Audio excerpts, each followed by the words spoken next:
여러분, 혹시 이런 말 들어보셨나요? 나는 정치에 관심 없어요.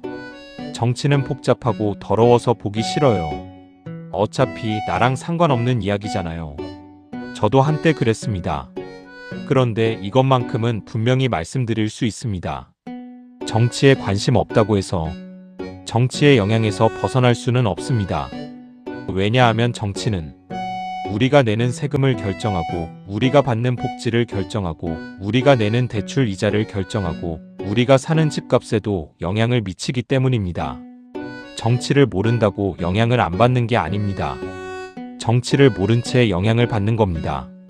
김진 앵커는 말합니다. 정치를 이해하는 사람과 모르는 사람은 같은 뉴스를 봐도 완전히 다른 미래를 준비한다. 오늘은 정치 뉴스가 여러분의 지갑과 일상에 어떻게 연결되는지를 이야기합니다. 정치가 경제를 움직이는 원리. 정치와 경제는 별개처럼 보이지만 실제로는 하나의 톱니바퀴입니다. 정치인들이 내리는 결정 하나하나가 경제 전체를 흔듭니다. 예를 들어볼게요. 정부가 부동산 규제를 강화하겠다고 발표하면 집값이 움직입니다. 중앙은행이 금리를 올리겠다고 하면 대출 이자가 오릅니다. 국회에서 최저임금을 올리겠다고 결정하면 자영업자의 비용이 늘고 소비자 물가가 올라갑니다. 이 모든 결정의 시작은 정치입니다. 김진 앵커는 이렇게 설명합니다. 정치는 경제의 방향을 결정하는 핸들이다. 경제만 보는 사람은 바퀴만 보는 것이고, 정치까지 보는 사람은 핸들을 보는 것이다.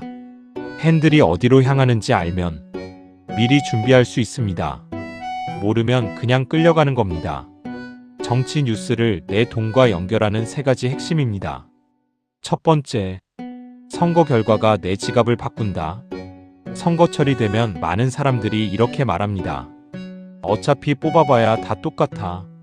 하지만 실제로 어떤 정당이, 어떤 정치인이 집권하느냐에 따라 경제 정책이 완전히 달라집니다.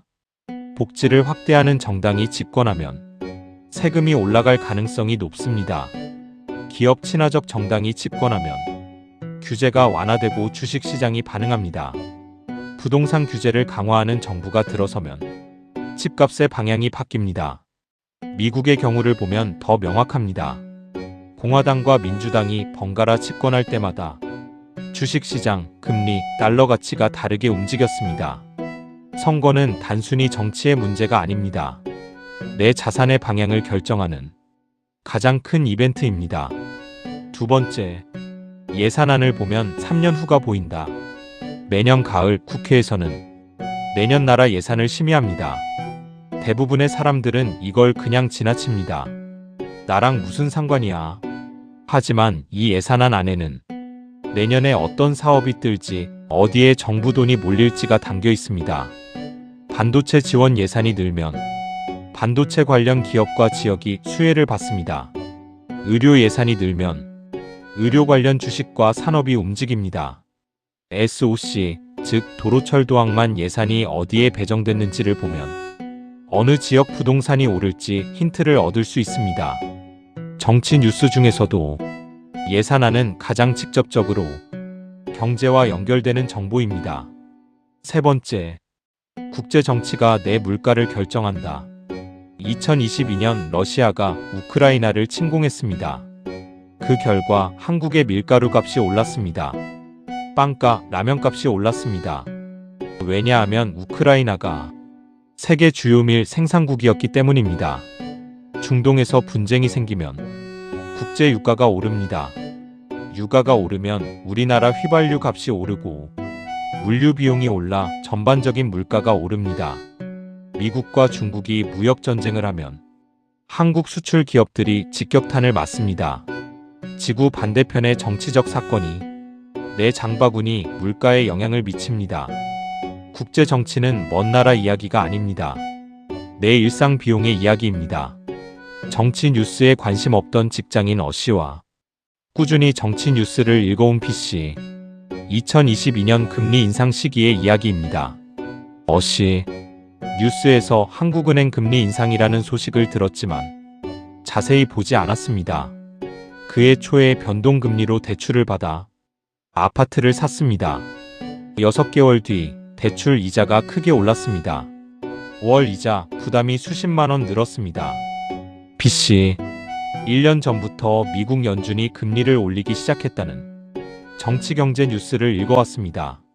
한국도 따라 올릴 가능성이 높다고 판단해서 대출을 고정금리로 전환했습니다. 같은 해 금리가 올랐지만 B씨의 이자 부담은 변하지 않았습니다. 같은 시대를 살았습니다. 하지만 정치 뉴스를 읽는 습관 하나가 두 사람의 재정 상황을 완전히 바꿨습니다. 오늘 배운 정치와 돈의 연결 세 줄로 정리합니다. 하나, 선거 결과가 내 지갑을 바꾼다. 집권 세력의 경제 철학이 정책이 된다. 둘, 예산안을 보면 3년 후가 보인다. 정부 돈이 어디로 향하는지 주목하라. 셋, 국제 정치가 내 물가를 결정한다. 지구 반대편 사건이 내 장바구니에 온다. 정치에 관심 없다는 말은 내 돈이 어디로 가는지 관심 없다는 말과 같습니다. 오늘부터 뉴스를 볼 때 딱 하나만 물어보세요. 이 정치적 결정이 나의 어떤 부분에 영향을 미칠까? 이 질문 하나가 정치 뉴스를 나의 이야기로 바꿔줍니다. 다음 편에서는 두 번째 주제, 경제 뉴스 읽는 법. 금리 환율 물가 3분 만에 이해하는 경제 공식으로 찾아오겠습니다. 오늘 영상이 도움이 됐다면 좋아요와 구독 꼭 눌러주세요. 댓글에 여러분이 가장 영향을 받은 정치적 결정이 무엇인지 나눠주세요. 다음에 또 만나요.